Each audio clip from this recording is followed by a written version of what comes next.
Most people in Boston think of their place in the city as a neighborhood, and these days it's hard to think of a neighborhood that doesn't have at least one mural. But what's taken for granted by most of us has become a work of contemplation and discovery, summed up in a book of urban panoramic photography. It's called Boston Murals, and we'd like to welcome the creative team, mother and son, Christine and Adrien Verret. Thank you both very much for being with us. Thank you for inviting us.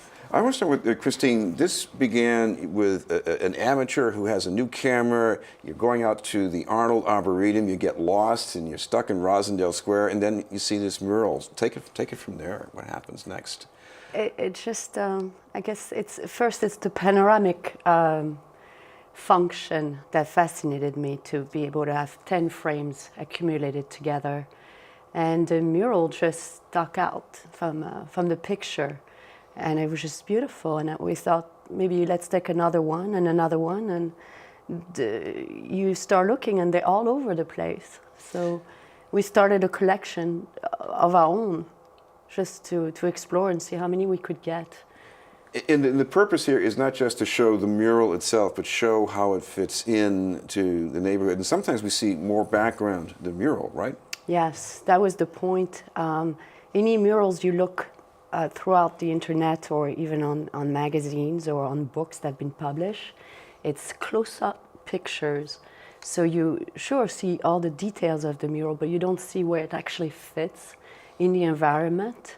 So we have entire intersection, empty intersection throughout Boston, where the mural would probably be between 15 to 20% of the actual picture.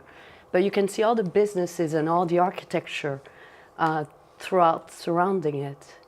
And it makes a difference from town to town, where you can see different atmosphere and different ethnicity throughout Boston. Adrien, you are in practically every single photo, and of course, if anyone has seen these photos, they realize that you're a lot bigger now. So this took a number of years, really, did it, to produce this book with your mother? It took 5 years. It was definitely a long journey, and it was very nice. What did you think was especially nice? Probably not getting up at 5 o'clock in the morning, but me and my mom had a lot of conversations in the car, and it was a really bonding experience. And Christine, I guess this is partly about the mechanics of getting the shots, but yes. Yeah, but what else goes on in that time when you're with your son this way? Yeah, so by Friday night, we would have had an Excel list where we gathered the largest cluster that I was able to accumulate throughout the week. And then we would punch in all the addresses on Google Maps, put them in order. So we would leave home, and then we would have all, the areas we would cover that morning, to then circle back home. So Adrien would have on hand the Excel list and all the addresses lined up and the GPS, and we would punch in the first address. We would try to get it, and maybe out of 10 or 15, we would be lucky if we got 3 to 4, because of so many different issues that could happen that we were not able to take the other ones. So these would fall off the Excel list. Then the research would go on again the following week. Some more would be added onto it. And it continued for 4 years until finally I couldn't find any more murals. I had all sort of different interactions, specifically with Heidi Chork, who's the Mayor's Mural Crew director since 1991, who's been a great help in figuring out where they were, who they were from, because maybe 20-30% are signed, but all the other ones, you have no idea who painted them or what year it was done. So through getting from website, then now the research, and then knowing all these artists that would now feed me information, it would fall onto Excel, and then on Friday night, we would just print it out. Adrien, what was it like getting around all these parts of the city early in the morning when most people are still sleeping? It was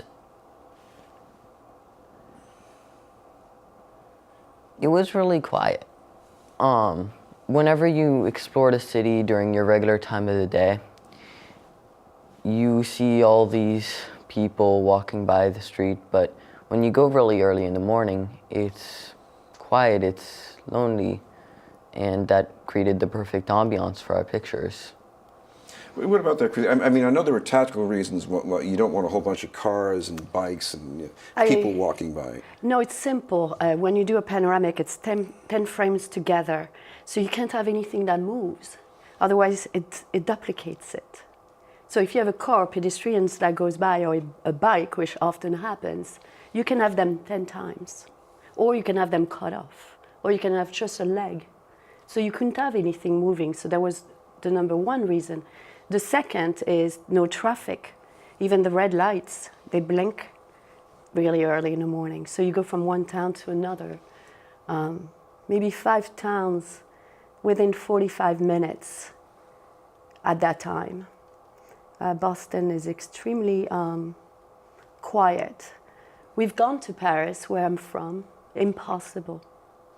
Well, it occurs to me that murals are not paintings. You can take a painting from one museum and put it in another museum, and it's still the same painting. But a mural is indissolubly part of the neighborhood, and it's perishable. Talk about that. Well, I'd say maybe a good 60% of all the murals throughout the books throughout Boston are made with a director, some assistant, and students. So there's a whole community.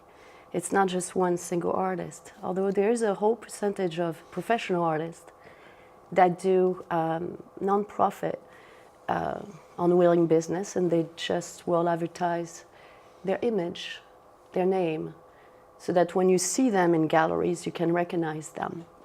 So there's different purpose to people doing murals, but generally they're community murals. They're done in the summertime. If it's not with the Mayor's Mural Crew, it's Artists for Humanity. It's the Salvation Army. And they have 15, 20 kids that will work 2 to 3 weeks on a mural. Adrien, do you feel after doing this now that you'd like to do something yourself, creative, with images in some way? Maybe. I found an interest in computer coding myself. And Christine, the other thing I noticed in these pictures is that because you're taking the murals at a time of day when there is so little going on, it's like a vacuum. These murals really fill that vacuum in some. You feel like that's what the place is all about. Yes, actually, I've had numerous amount of people that called me asking me if I had specific murals in my book that reminded them their youth and their neighborhood and their friends. So what I found out, there is a gentleman who did a compilation up till the 1970s, and then there is me in Boston. So there is murals that came in and out in the middle that never got really documented.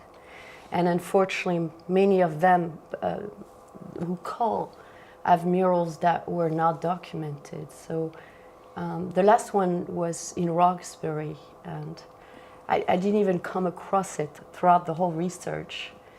But it went down in 1975, and he was looking for a picture of it. So yes, it does. People get really attached to it. Some don't get at all even damaged because the faces on the murals are the people of the neighborhood. They can be your aunt, they can be your mother, and your friend is not going to tag it because they know your family.